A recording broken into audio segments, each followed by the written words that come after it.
Que el Altísimo y el Todopoderoso le bendiga, queridos amigos y hermanos que nos acompañan cada domingo en este programa de la Iglesia Evangélica La Vid Verdadera. Siempre con estudios profundos de la Sagrada Escritura, cosas que están escritas pero al simple lector no están visibles. Y es necesario profundizar y buscar y armar todo lo que es las profecías que están distribuidas y ocultas en el libro, la Sagrada Escritura, la Santa Biblia. Acompáñanos al siguiente estudio, que es muy importante. Así que tomen su lápiz y apuntes y avancemos. Hermano, hoy el tema que vamos a tratar es sobre el reloj profético. ¿Quién es el reloj profético? Tenemos que saber que cuando hablamos del reloj profético nos referimos a un pueblo muy en especial, el pueblo de Israel, la cual hay muchas profecías descritas en la Sagrada Escritura. Desde el libro de Daniel, capítulo 9, cuando hablamos de la semana 70, pues Israel es el único pueblo del mundo que tiene la historia escrita desde el principio hasta el fin. Y ya sabemos que 69 semanas de las 70 semanas que fueron profetizadas en el libro de Daniel, ya hay 69 semanas que están cumplidas y se han cumplido con una exactitud milimétrica. Por lo tanto, la Sagrada Escritura se constituye en la principal fuente de información de los tiempos finales. ¿Qué está pasando entonces, hermano? ¿En qué tiempo vivimos? ¿Qué es lo que está ocurriendo en la humanidad? ¿Cuáles son los temores? Pero para todo esto tenemos que estar centrados y conocer más a fondo ese pueblo que habla la Sagrada Escritura, el pueblo elegido, que por muchos han sido perseguidos, han sido asesinados y menospreciados.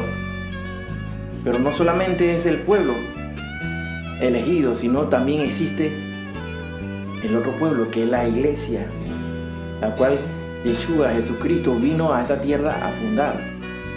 Tenemos que conocer quién es Israel y cómo sale en la Sagrada Escritura. En la Sagrada Escritura vamos a encontrar que se identifica al pueblo de Israel con la higuera.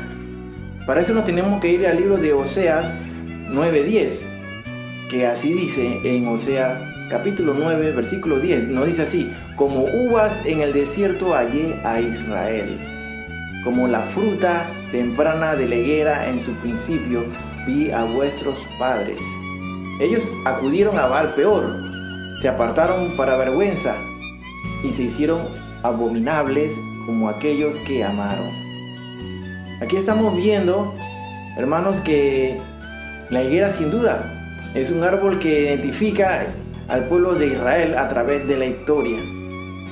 La higuera e Israel, hablando en forma simbólica.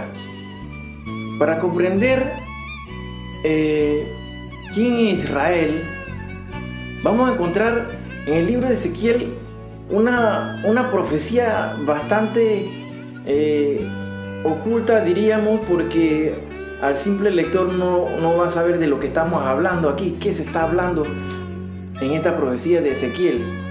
Pues el libro de la Biblia identifica esta profecía que está incluso incluida en la Sagrada Escritura en forma oculta. Pero para esto Dios nos ha revelado cosas profundas para las cuales estamos en este estudio, que te va a impresionar cómo surge el pueblo de Israel, cuándo se funda el Estado de Israel, y todo esto está implícito en las Sagradas Escrituras.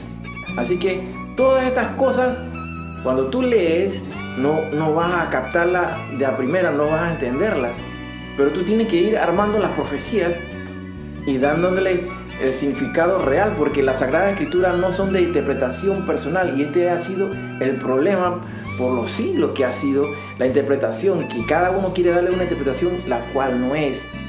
Al nivel intelectual que tenemos en el mundo actual, no hay otra manera de interpretarlas, pues solamente hemos hablado en los capítulos anteriores sobre el origen y los enigmas que hay en la Biblia, las personas han hecho una exégesis que no es la correcta de la Sagrada Escritura.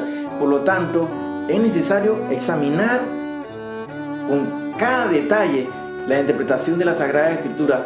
Hay problemas a veces en la traducción, porque sabemos que el lenguaje ha sufrido a través del tiempo transformaciones, ¿verdad?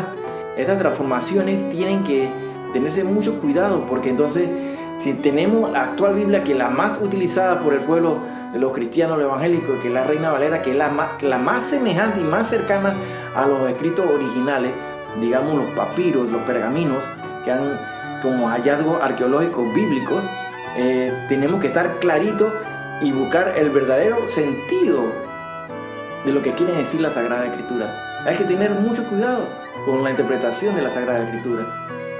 Y aquí te quiero demostrar bíblicamente cómo el pueblo de Israel nace, e incluso está exactamente la fecha en forma milimétrica descrita en la Sagrada Escritura. Vamos a comenzar por el libro de Ezequiel 4, del versículo 4 al 6. Así dice Ezequiel 4, capítulo 4: y tú te acostarás sobre tu lado izquierdo, y pondrás sobre él la maldad de la casa de Israel. El número de los días que duermas sobre él llevará sobre ti la maldad de ellos. En Ezequiel 4:5 continuamos leyendo: yo te he dado los años de su maldad por el número de los días, 390 días, y así llevarás tú la maldad de la casa de Israel. Aquí estamos viendo que es 390 días, ¿ok? Estamos dándole entonces que por cada día es un año, cada año, día por año. ¿Estamos claros aquí? Ezequiel 4:5. Aquí vemos que el reloj profético comienza a andar, hermano. Miren la señal a la casa de Israel. Entiéndase, la casa de Israel, hermano, tenemos que tener claro aquí que el pueblo de Israel, el reino de Israel, el reino de David, después de Salomón, su reinado recae sobre su hijo Robán, y él divide por tratar de imponer los impuestos y el consejo de los jóvenes, divide el reinado de Israel en el reinado del norte, en el reino del sur, donde en el reino del sur estaban dos tribus, Judá, Benjamín, y en el norte estaban el resto de las tribus. Y entonces se presta para malas interpretaciones muchas veces, porque la gente que comienzan a hablar lo que es la doctrina del reemplazo, me imagino que han escuchado eso, donde tratan de pretender que el pueblo de Israel ha sido sustituido por el pueblo que es la iglesia, el otro pueblo. Retomando, quedamos que eran 390 días en Ezequiel. Estamos en Ezequiel capítulo 4, del versículo 4 al 6. Serían 390 días, así como lo están viendo aquí anotado.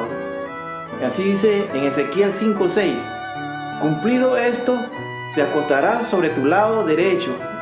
La primera vez fue sobre el lado izquierdo, ahora estamos en el lado derecho. Por segunda vez, y llevarás la maldad de la casa de Judá 40 días, día por año. Día por año te lo he dado. Mire cómo está hablando el Señor a través del profeta Ezequiel aquí. Aquí vemos la señal de la casa de Israel. Ya tenemos los 390 días y tenemos que sumar los 40 días, día por año.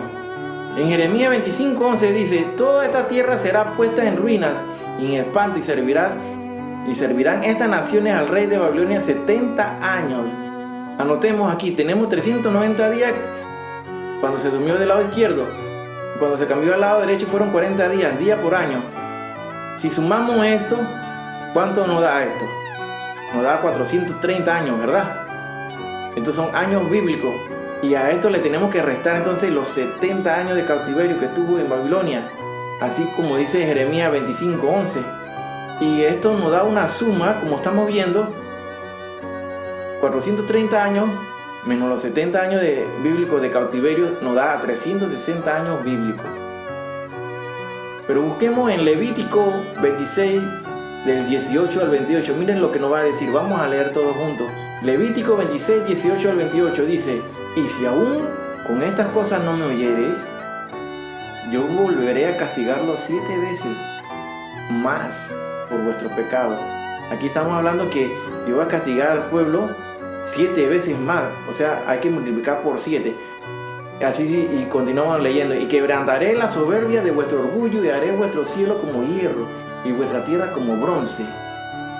Vuestra fuerza se consumirá en vano, porque vuestra tierra no dará su producto, y los árboles de la tierra no darán su fruto.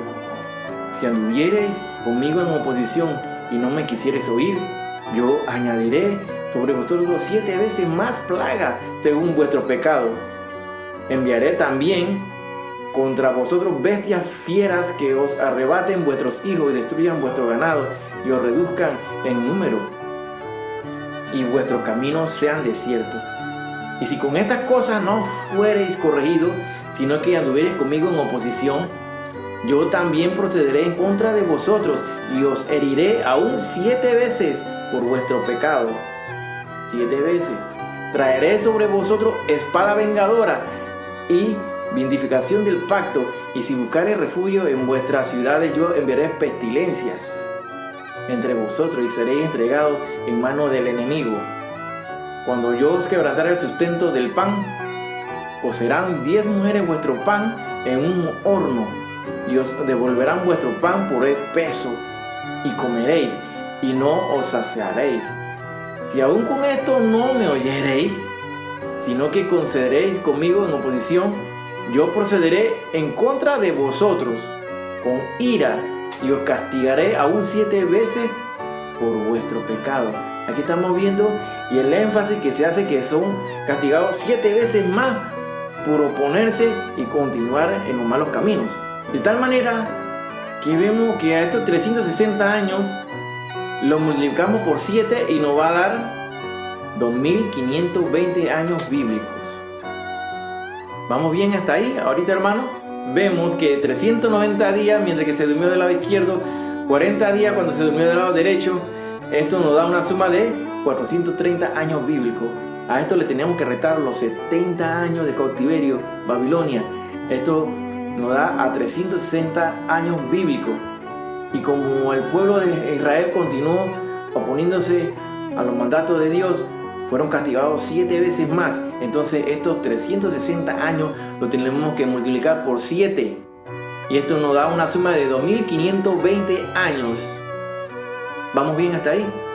De tal manera que si estos 2520 años lo llevamos al calendario gregoriano, que es el que poseemos, esto nos va a dar a 2483.8 años. 2483.8 años. Esto de acuerdo al calendario gregoriano al que manejamos actualmente. A estos 2483.8 años de calendario gregoriano le tenemos que restar la fecha en que terminó el cautiverio babilónico, que fue en el 586.4 antes de Cristo. Cuando hacemos esta resta, esto nos va a dar al año 1947 después de Cristo. Este 1947 después de Cristo nos corresponde el año Nisan, que corresponde a nuestro calendario entre marzo y abril. Esto lo tenemos que ajustar al año 0, pues no existió, y los años bisiestos. Y cuando hacemos este ajuste, nos da esta fecha, hermano, 14 de mayo de 1948. 14 de mayo de 1948, que corresponde a la fecha en que se proclama al Estado de Israel, la cual se hace en una nación y se cumple la profecía que se hace en un solo día. ביום שישי, ה' באייר תש"ף, 14 במאי 1948, אחר הצהריים, באו המוזמנים אל בניין מוזיאון תל אביב בשדרות רוטשילד 16. הם התבקשו לשמור את סיבת ההזמנה, טקס הכרזת העצמאות, בסוד. אבל בבואם מצאו את חצי העיר ממתינה להם.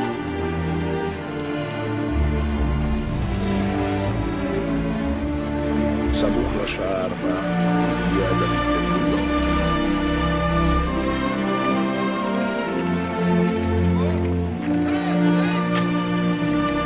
כל חייו היו מסע אל הרגע הזה.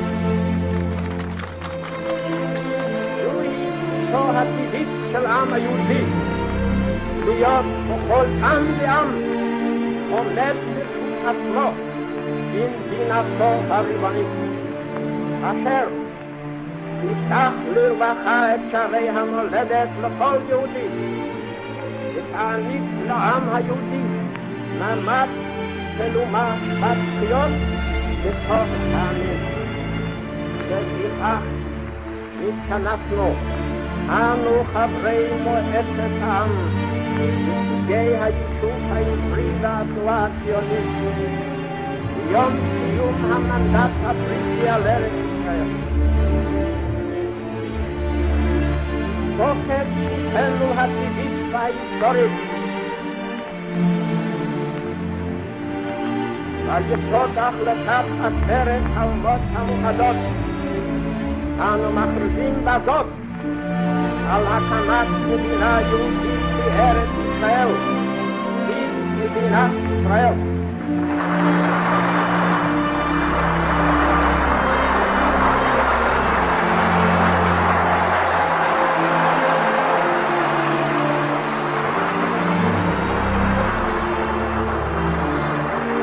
מתוך ביטחון בגבול ישראל הננו חותמים בחתימת ידינו לעדות al הכרזה זו.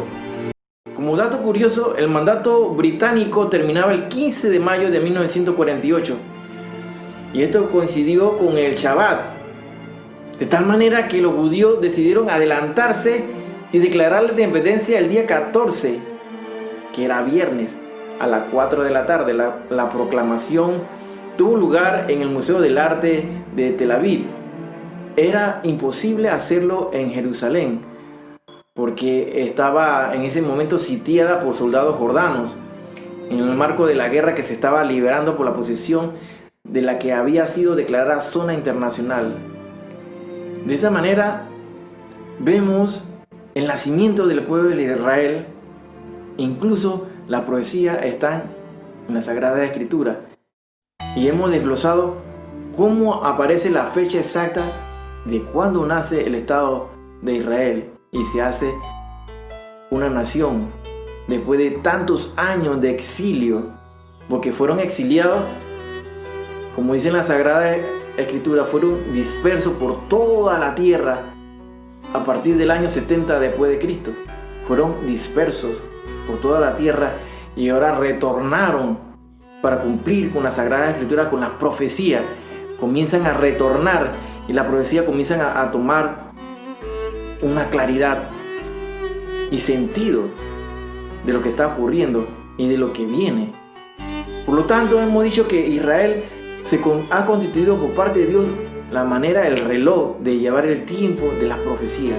¿Y por qué son importantes estudiar la profecía?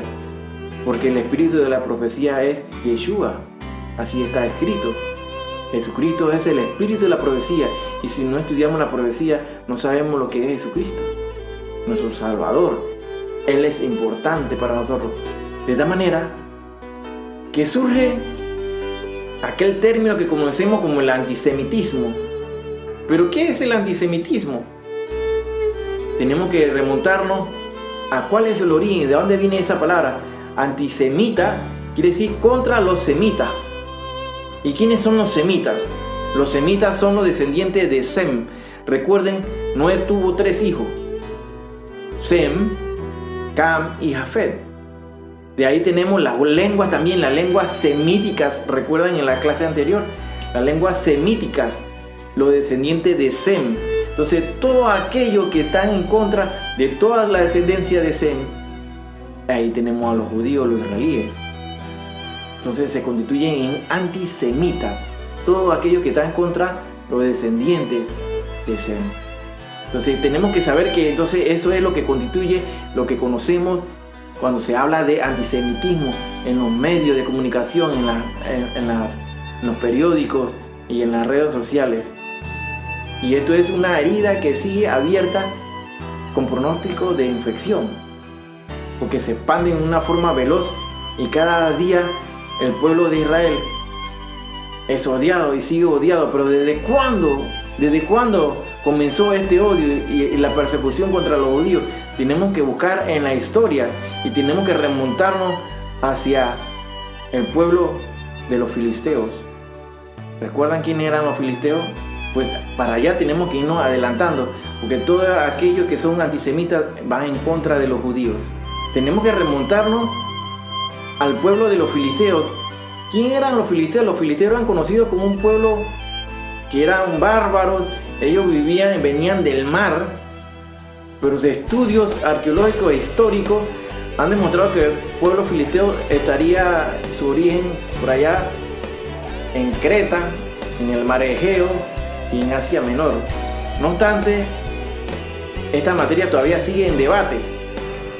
Análisis reciente del ADN de individuos enterrados en esta ciudad filistea de Ascalón, que muestra que los filisteos eran una población intrusa en Oriente Medio y que sus parientes más cercanos se encontraban en Cerdeña, Grecia o España, es decir, que eran de origen europeo. Tenemos que recordar cómo el pueblo de Israel se enfrenta a los filisteos y recuerdan la gran batalla entre David y Goliat. Goliat, uno de los descendientes de los anaseos, de los gigantes, que era casi que lo último de los gigantes que habitaron la tierra, porque el linaje de David fue tomado por el Señor, por Dios, por el Altísimo, el Todopoderoso, para eliminar estos gigantes. Así, David y sus hermanos se encargan de fulminar a los gigantes de la tierra. Entonces, este gigante formaba parte del grupo de los filisteos de este pueblo. Pero tenemos que seguir más adelante. Recordemos también las veces que tuvo que Sansón enfrentarse a los filisteos y cómo es engañado por Dalila. Sansón, quien tenía el pacto de ser nazareo y el cabello era prohibido cortárselo, y cuando Dalila se lo corta, pierde y incumple el pacto. Y entonces sabemos que Sansón se enfrentó a los filisteos. Los judíos, los israelíes, eran perseguidos por los filisteos, pero esa vez, cuando se le coloca ya sin ojos a Sansón en la torre de donde estaban reunidos los filisteos, ahí donde mató a la mayoría de los filisteos que jamás en su vida había matado. Así Dalila le quitó el cabello largo a Sansón, pierde el poder. Pero vemos que el pueblo de Israel se comienza a enfrentar a sus enemigos y comienza la persecución en contra de los israelitas. Tenemos que recordar también al faraón, el cual se enfrenta a Moisés y quien mantenía en cautiverio a los israelitas. Así vemos que el pueblo de Israel estaba sometido por el faraón, pero el Dios mismo, el Altísimo, libera el pueblo de Israel, dirigido por Moisés y Aarón, su hermano, y Dios le manda sus plagas a Egipto. ¿Recuerdan? Pero de ahí vemos la persecución contra los israelitas desde el principio. Primero los filisteos, después siguen los egipcios. Para el siglo XIII existe y nace lo que se conoce como la Santa Inquisición. Esto fue creado para eso del siglo XIII como una lucha contra los herejes que se extendió por más de 6 siglos en países como Francia, Italia, España y Portugal. Entre ellos se puede recordar a Galileo Galilei, hasta Juana de Arco. El primero fue perseguido y asesinado así, Juana de Arco. Igual Galileo Galilei se le acusó de ser hereje. De esta manera, esta institución vio su esplendor y su mayor barbarie durante la Edad Media. Sin embargo, por lo que es recordada en la actualidad, no es solo por la cantidad de cadáveres que dejó a sus espaldas en Europa, sino por el uso de una multitud de instrumentos de tortura capaces de arrancar una confesión a homosexuales, presuntas brujas o blasfemos. Entre los mismos destacaban algunos tan crueles como el potro, que lo vemos aquí, ideado para estirar los miembros de la víctima, o el castigo del agua, el cual creaba una severa sensación de ahogamiento en el reo. Todos ellos, al menos en España, dejaron de usarse para el 4 de diciembre de 1808. Este es en el día que Napoleón Bonaparte abolió la Inquisición. Galileo Galilei, un italiano que nace en Pisa, él da su legado a la ciencia, ya que a él se le atribuye el método científico que se introdujo en la matemática, que era para establecer nuevos conocimientos, y empleó los pasos de la observación, la experimentación y el establecimiento de hipótesis. Rompió así con la idea de que todo el conocimiento se obtenía por medio de la reflexión.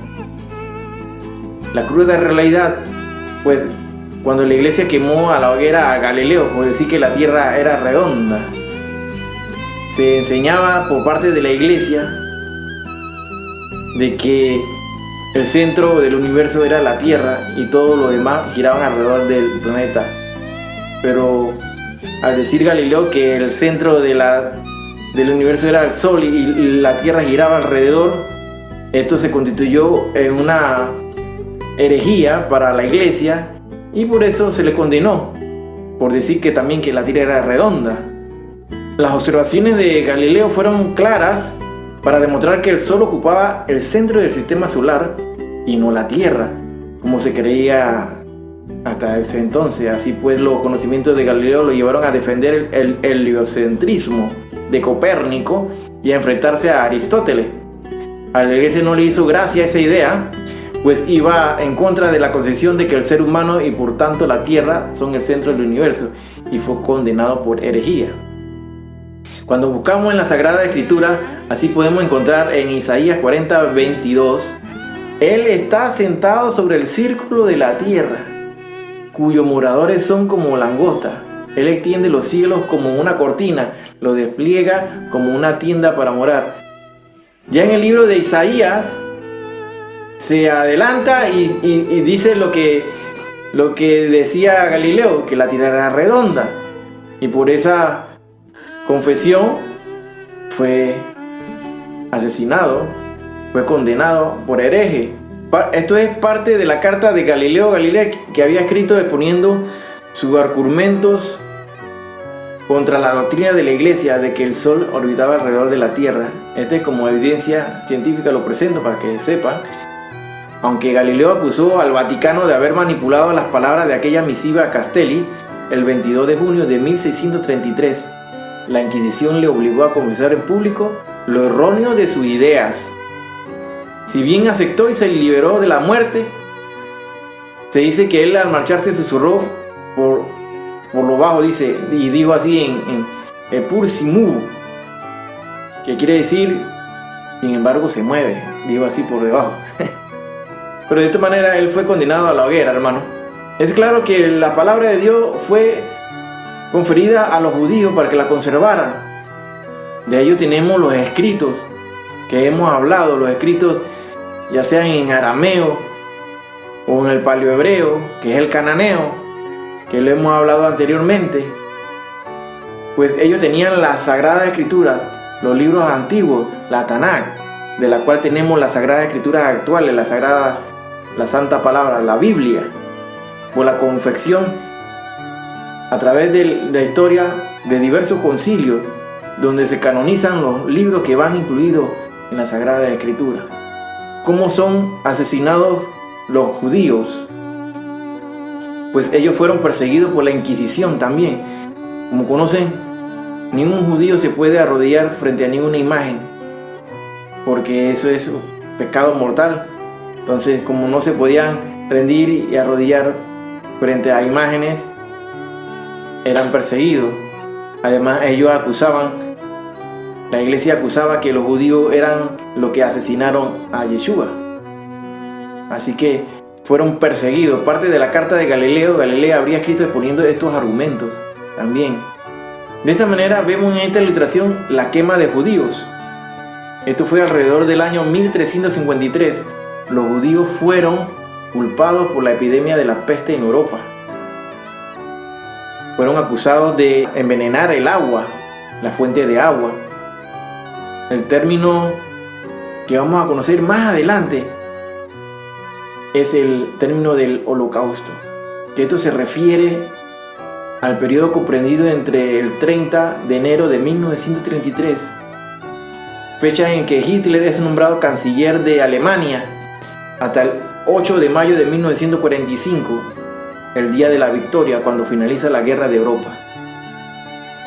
Resulta imposible saber con exactitud el número de víctimas judías, no obstante las estadísticas indican que total supera los 5.860.000 personas, para redondearlo más o menos a 6 millones de personas, de judíos que fueron asesinados en esto lo que conocemos como el holocausto, que esto viene del latín holocaustum, que quiere decir matanza masiva de seres humanos.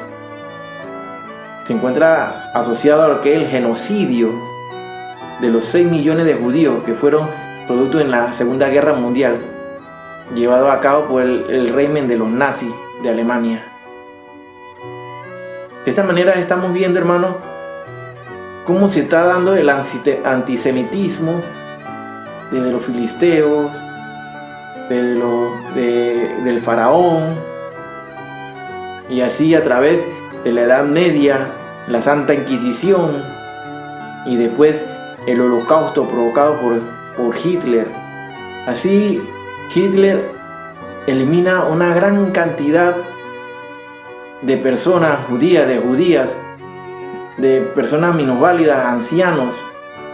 El holocausto fue la persecución de 6 millones de judíos por parte del régimen nazi y sus colaboradores.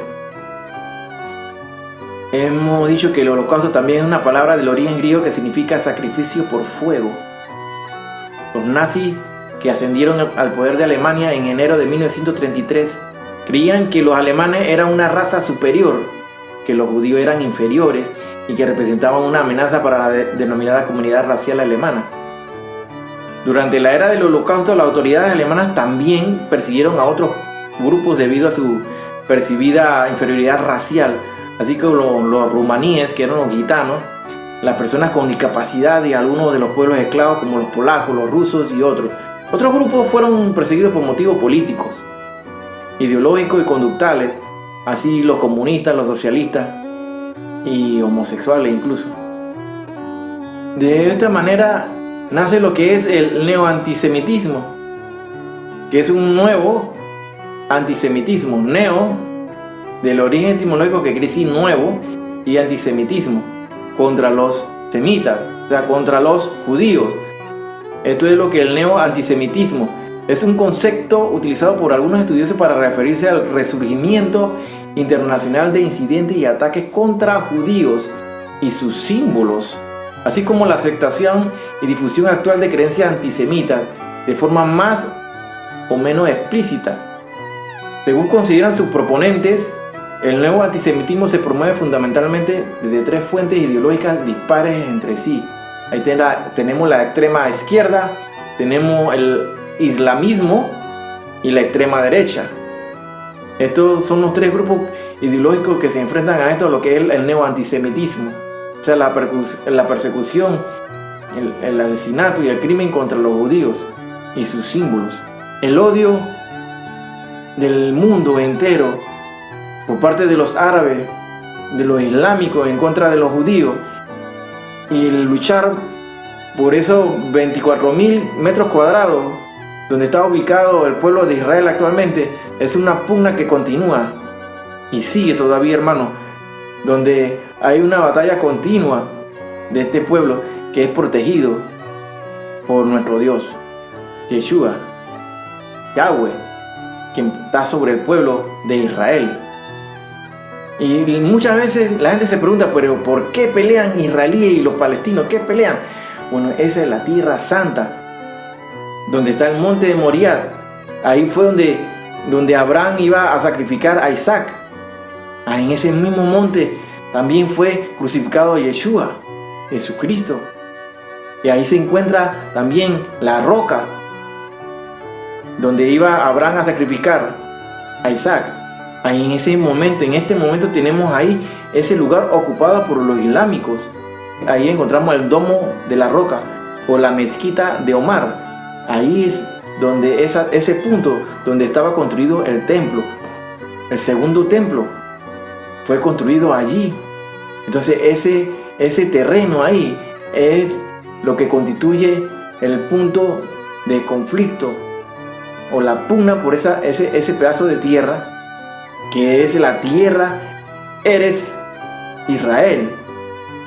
No es tierra de Palestina, como se ha descrito a través de la historia, donde hay un error aquí al decir que a denominar la tierra de Israel como si fuera la tierra de Palestina, y ahí eso es un error.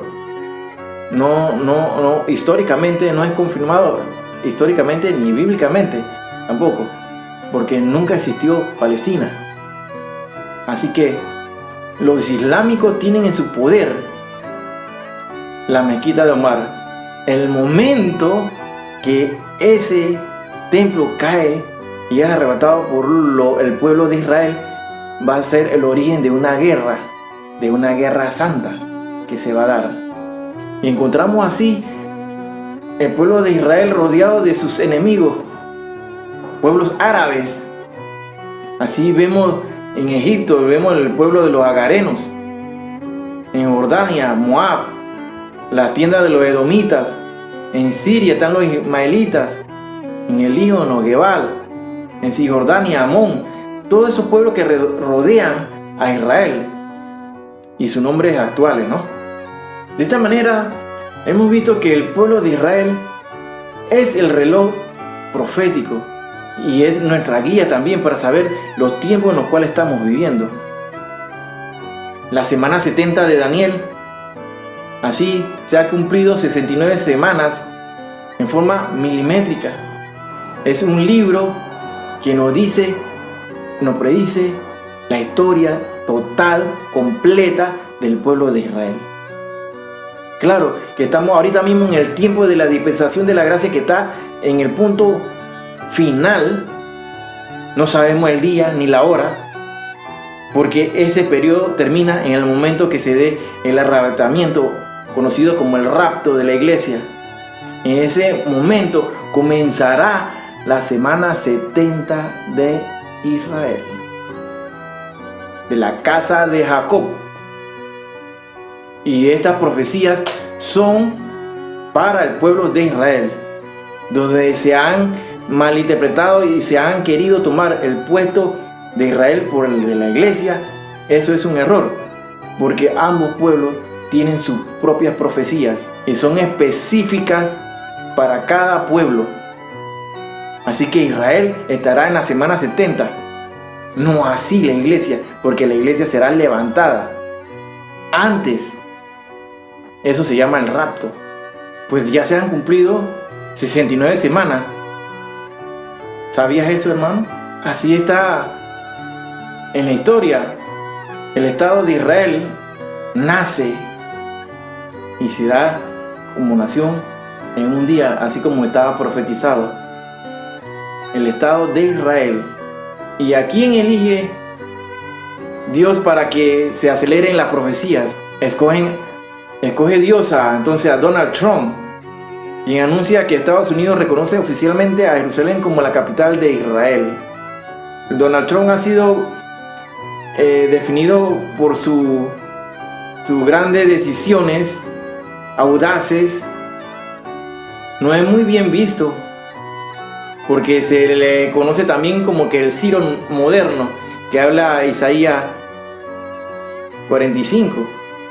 De tal manera que él es el presidente número 45 también de los Estados Unidos, y es el único que se atrevió a proclamar a Jerusalén como la capital de Israel. Entonces cumple la profecía de Zacarías 12:3. Y en aquel día yo pondré a Jerusalén por piedra pesada a todos los pueblos. Todos los que se la cargaren serán despedazados, bien que todas las naciones de la tierra se juntarán contra ella. Se está dando, hermano, porque hay muchos pueblos árabes, islámicos y no islámicos, que están en contra de Israel. Incluso la UNESCO, donde declaran que las tierras que han sido históricamente de Israel, la declaran como no de Israel. O sea, que van en contra de la historia, cosas que están ya escritas y definidas. Entonces, tratan de despojar a Israel de sus tierras. Y entonces, ellos desconocen que van a ser despedazados, porque así lo dice la Sagrada Escritura. Serán despedazados, porque la piedra aquí, todo lo que se estrellen contra Jerusalén, contra los israelitas, serán destruidos. Hay que tener claro, hermanos, de que no podemos creer en esta doctrina que han tratado de dar por falsos maestros, porque la Sagrada Escritura dice que en los postreros tiempos tendríamos falsos maestros, falsos apóstoles.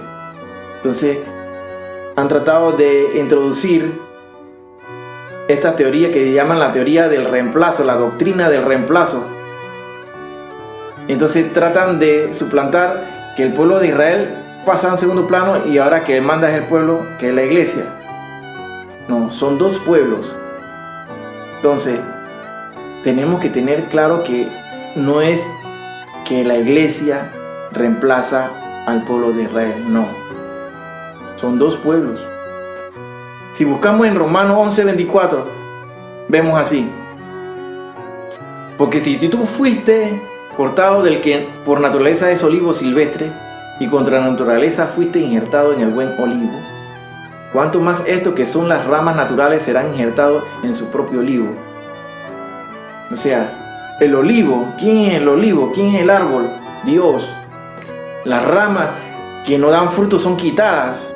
Bueno, pero nosotros somos injertados al olivo original, al olivo natural.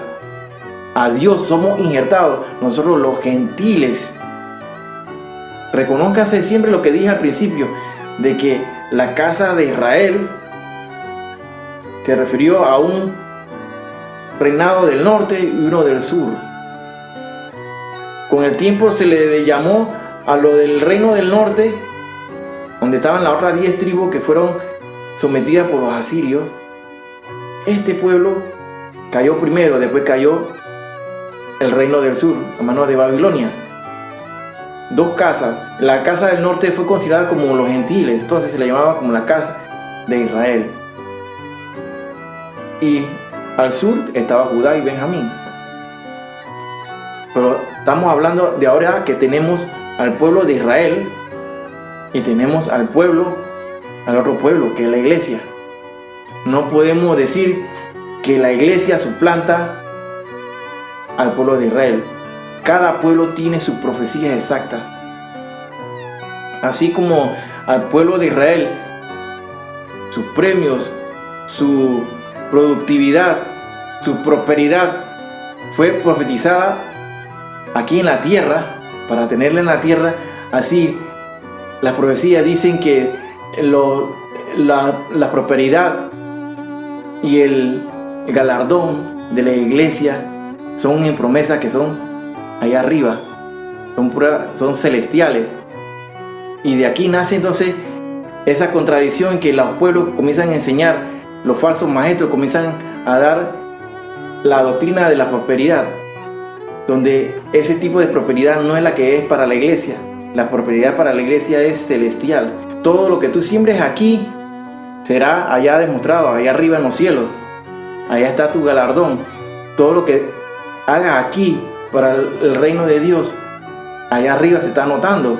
Entonces nuestro galardón y nuestra prosperidad está en los cielos, no aquí en la tierra, como se ha tratado de dar a través de la doctrina de la prosperidad. De esta manera vemos que esta doctrina del reemplazo fue dictada por Ignacio de Antioquía, Orígenes, Tertuliano, Justino Martín, Juan Crisóstomo, Jerónimo, creador de la Vulgata, que se constituye la Biblia de la Iglesia Católica, y Agustín de Hispona. Todo ello apoyan de que la iglesia suplantó al pueblo de Israel. Pero tenemos que buscar qué nos dice en la Biblia. Mire qué dice la Sagrada Escritura en Romanos 11:1. Digo pues, ¿ha desechado Dios a su pueblo? En ninguna manera, porque también yo soy israelita, de la descendencia de Abraham, de la tribu de Benjamín. Ahí está claro, hermano, es claro que Dios no ha desechado nunca al pueblo de Israel. Sin embargo, la iglesia, a través de la historia, a través del concilio de Elvira del 306, el concilio de Nicea en el 325, en el concilio de Antioquia en el 341, en el concilio de la Odisea en el 434, prohibieron a los cristianos casarse con los judíos. Prohibían también observar las ceremonias, los ritos, las costumbres, las tradiciones, y que ninguna ordenanza escritural que tuviese que ver con el judaísmo, todo eso estaba prohibido. Se prohibió también guardar el Shabbat. En el año 325 después de Cristo, Constantino, un gentil que conquista a Roma, dio la orden de abolir el Shabbat. Constantino era un antisemita y separó a los gentiles de los judíos.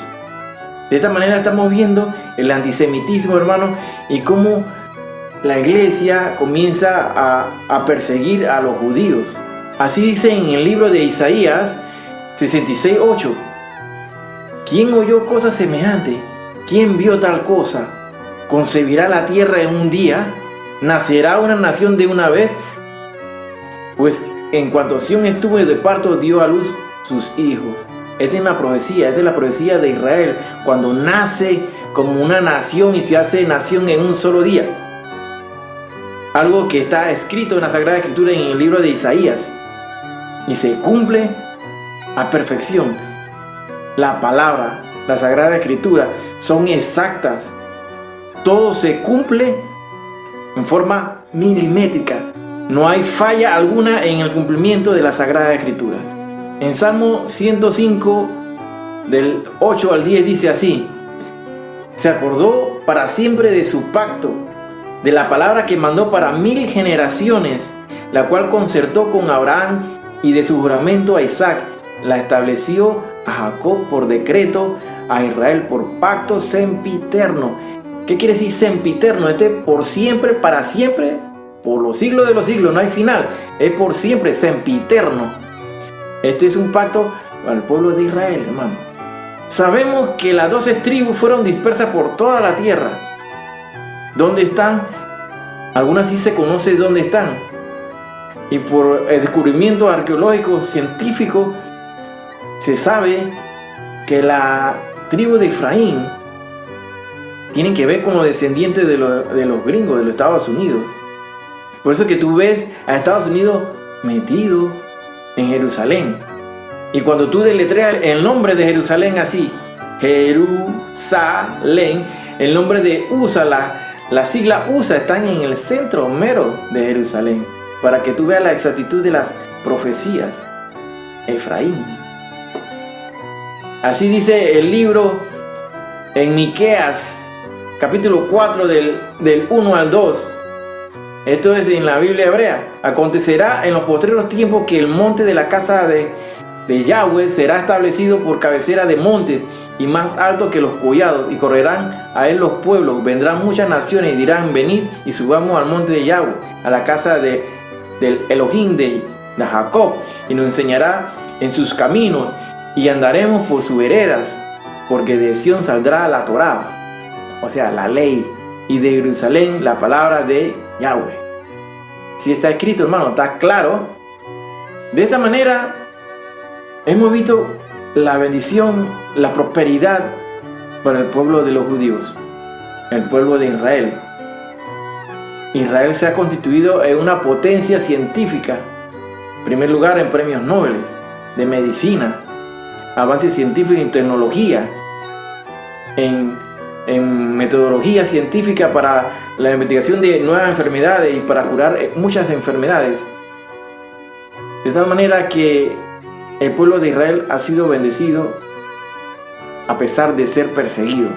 Debemos saber que en el momento que Israel reciba la señal para reconstruir el tercer templo de Salomón, donde se encuentra el domo de la roca, explotará la guerra santa. Ya se tienen todos los preparativos. Se tiene la vaca roja, se tiene el peto del sacerdote, los instrumentos, la menorá, todos los utensilios que se utilizaron para el sacrificio. Todo está listo. Pero este tercer templo quedará en esa semana que conocemos como la semana 70. Si tú llegas a ver el tercer templo es porque estás en el tiempo de la tribulación o la gran tribulación. Muchos pueblos de la tierra han desconocido esta profecía que se cumple y se cumple para aquellos que buscan de Yahweh, que buscan de Dios. Porque así dice en Génesis 12:3: bendeciré a los que te bendijeren y a los que te maldijeren maldeciré. Y serán benditas en ti toda la familia de la tierra. Esto es algo que está escrito en el libro de Bereshit, o sea, Génesis 12:3. Génesis 12:3, esta profecía se cumple, hermano, porque todo aquel que se levanta contra el pueblo de Israel no le va nada bien, hermano. Esperamos que este estudio haya sido de gran bendición y los invito a que nos acompañen la próxima semana, si Dios lo permite y si Él no ha venido.